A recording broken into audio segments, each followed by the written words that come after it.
Indonesia nomor berapa di dunia untuk tuberkulosis? Juara loh. Nomor 2.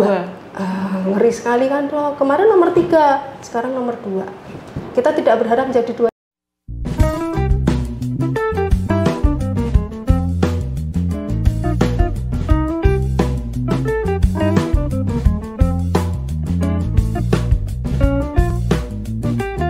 Semangat pagi sahabat Hermina, kembali lagi di podcast Hermina pada hari ini. Pada podcast kali ini kami akan sharing mengenai TBC atau tuberkulosis. Hal ini dikarenakan pada tanggal 24 Maret diperingati sebagai Hari TBC Sedunia. Perkenalkan, nama saya Ajmil, saya dokter jaga di RSU Hermina.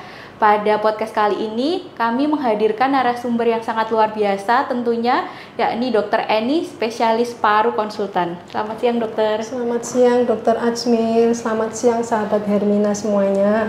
Sehat selalu ya, dok ya? Sehat, dok. Bisa langsung mulai ya, dok ya? Iya, silakan. Sebelumnya, dok, TBC itu apa sih, dok, TBC? TBC ya, atau kalau orang awam bilang itu sering, tapi itu salah kaprah ya, dok ya. TBC atau yang orang awam bilang flek paru. Kita harus membenarkan dok, bukan flek paru, tapi penyakit TBC, yaitu suatu penyakit yang disebabkan oleh suatu bakteri yang bernama Mycobacterium tuberculosis.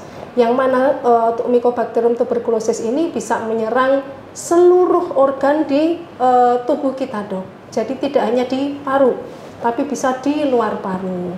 Kalau di paru tentu ini bidang saya ya dok ya, tapi kalau di luar paru nanti bisa dikonsulkan ke dokter paru dalam hal tata kelola mengenai tuberkulosis itu sendiri dok. Jadi apa itu tuberkulosis? Yaitu penyakit yang disebabkan oleh Mycobacterium tuberculosis.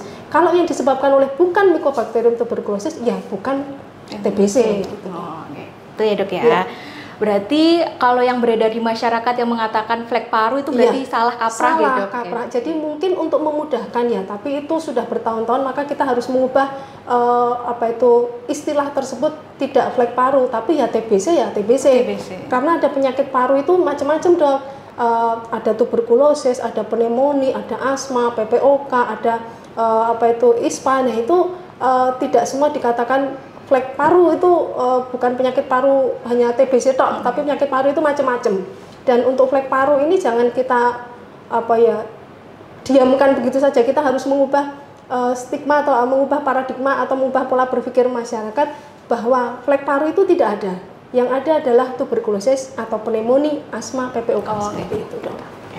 Sudah sangat jelas ya dok ya, berbeda ya dok ya. Berbeda sekali. Kalau dari TBC sendiri dok kan dari banyaknya kasus nih dok, apalagi sekarang, bagaimana sih dok cara? Sebentar, kita nomor berapa dok di dunia? Indonesia nomor berapa di dunia untuk tuberkulosis? Juara loh.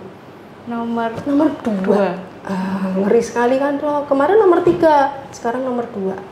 Kita tidak berharap menjadi juara pertama ya dok ya. Semoga nanti kedepannya bisa turun ya dok.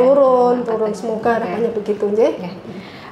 Kalau dari faktor penularannya dok untuk TBC itu bagaimana? Khusus untuk TBC paru ya dok ya, kita bicara tentang TBC paru.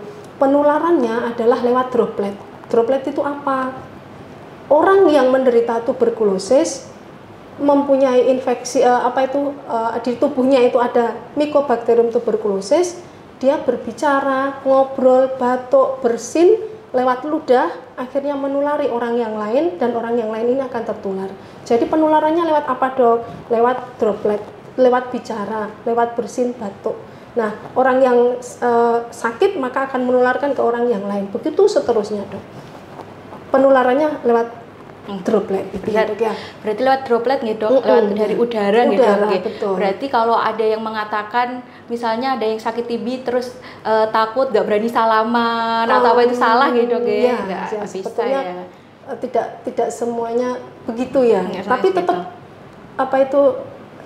cuci tangan itu tetap harus dok. Jadi kalau salaman, kalau dia sakit ya lebih baik nggak usah salaman gitu ya. Tetap kita cuci tangan kan tetap harus ya. Kalau dari alat-alat makan bagaimana dok? Alat makan, tuberkulosis itu sebetulnya sangat mudah mati dalam sinar matahari. Jadi maaf dok, kalau alat makan kalau sudah dicuci ya sudah, tidak masalah, dipakai dengan yang lainnya boleh silahkan. Tetapi yang tidak boleh adalah kalau kita makan bersama, bareng-bareng dalam satu piring nih. yang satu TBC misalnya ya, terus sendoknya bareng-bareng, terus gelasnya bareng-bareng, nah itu yang tidak boleh karena kan ada ludah di situ. Nah ludah ini kalau kena yang lainnya maka akan potensi menularkan ke yang lainnya. Tapi kalau sudah dicuci bersih pakai sabun, sudah mau dipakai siapapun boleh. Begitu dong. Jadi tidak benar kalau mengatakan harus disendirikan piring dan gelasnya. Betul kalau disendirikan, kalau sudah dicuci ya dipakai bareng-bareng. Disendirikan dalam artian apa itu tidak untuk sharing saat sharing makan itu. gitu. Nah, begitu. Terus dok, untuk tanda gejalanya apa dok? Biar kita tahu. Ini khusus untuk TBC paru ya. Gejalanya ada dibagi menjadi 2. Gejala respiratorik dan gejala sistemik. Gejala sistemik itu seluruh tubuh. Respiratorik pada pasien-pasien tuberkulosis akan ditemukan batuk lebih dari 2 minggu.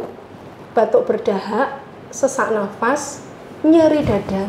Dan yang paling sering adalah batuk darah. Nah, hati-hati di sini ya, batuk darah. Itu keluhan respiratorik. Saya ulang ya. Batuk lebih dari 2 minggu, batuk darah, sesak napas, nyeri dada, batuk berdahak.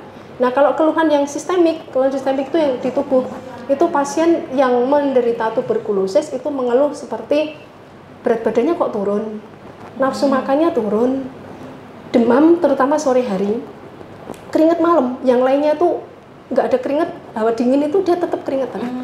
Terus cenderung apa itu lungkrah, apa ya orang Jawa lungkrah, lemah, letih, lesu, kayak tidak bersemangat, tidak bertenaga. Nah, seperti orang masuk angin itu begitu.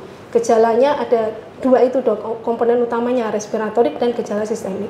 Nah, setelah ada gejala itu maka lebih baik kami sarankan nih harus berobat segera ke dokter untuk mengetahui ini gejalaku ini apa sih, apa memang TBC atau bukan. Nanti dokter yang akan menganalisis, mencari dengan apa pemeriksaan dahak tadi kan pasien batuk tuh bisa berdahak maka diperiksa dahaknya itu. Kalau ada sarana ronsen, kalau kita di Hermina kan komplit ya dok ya. Jadi ada pemeriksaan dahak, ada pemeriksaan ronsen ya kita lakukan pemeriksaan ronsen toraks gitu dok. Oh, ya.